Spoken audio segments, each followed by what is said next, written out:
It's a heads up tonight for millions of Americans with their heads down, from teenagers in junior high to traders on Wall Street. Think about your body position for a second. You're hunched forward in a flexed position.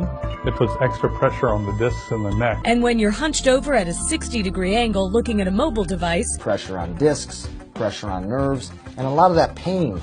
It's called text neck. Take a look closely at these shocking x-rays. Look right here. Kids as young as 7 years old developing spinal problems from bending over their smartphones for several hours a day. It's a condition that doctors are now calling text neck. The human head weighs about 10 pounds to 12 pounds. Bending it apparently can raise that to the equivalent of 60 pounds on the weight of your neck. For a 7-year-old, that's like carrying around another 7-year-old on his neck. So text necks can cause muscle strain, pinched nerves, herniated discs, headache, anxiety, depression, and even heart rate and blood pressure are affected. So what can we do to prevent this condition in our kids and ourselves? Here with some important tips, Dr. Kelly Starrett, a physical therapy and co-founder of Mobility WOD, author of The Supple Leopard, joins us now at Fox & Friends. Okay, Dr. Kelly Starrett, what are we going to do about text neck? The x-ray, the proof is in it. Well, good morning. Well, I'll tell you what, this isn't new news. Your mom has been saying sit up since you were a little kid. The idea, though, is that we don't have a basic set of software to run this mechanical hardware. People are doing this, have been in these positions for a long time. The problem is now this x-ray has literally given us Superman vision, and people are freaking out a little bit. Well, so, I can't get this visual out of my head that you put forward in some research. Is that the equivalent of a 7-year-old hanging from a 7-year-old's neck? That's the weight that's on their neck. Obviously, when we see this, every angle that you're looking down creates more weight added to the neck. So what do we do to correct this? You say use the 3-hand rule. What does that mean?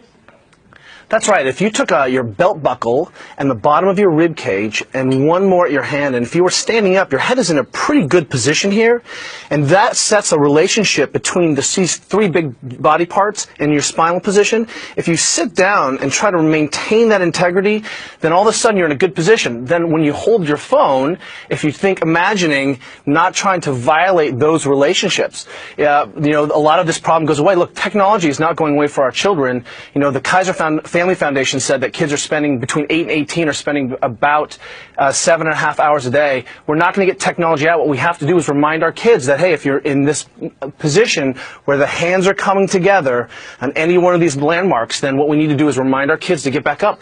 All you have to do is put the phone here, put a pillow in your lap, and you can start to solve some of these problems. It feels a little bit dorky at first, but when you're not hunched over and bent like a broken rainbow, you'll thank yourself. So I'm thinking apply that retro message to the kids about posture with the phone. What do you do if the kid doesn't do it? Take the phone away? Well, I have 2 daughters, and we're not tech agnostic at our house. What we've done is we said, hey, look, we've taught you guys how to sleep and how to brush your teeth and how to dress yourselves. This is how you inoculate your body against the ill effects of working with the modern world. And when our kids find themselves in a bad position, we just kindly remind them, hey, that's not what our family does. And the second violation, tech goes away for the day. The third time the kid gets the phone back, boy, they are in immaculate positions. Okay, so you say 3-hand rule, text correct when they're doing, I'll use my iPad as an example, up here. Does that get your approval, Dr. Kelly Starrett? That's exactly right. If you imagine just rolling your shoulders back and bring it to your face, you're set. All right, so I was a little off indeed. I'll work on this so I don't get text neck. That x-ray scared the daylights out of me. Dr. Kelly Starrett, thank you for your tips today to keep our kids safe and us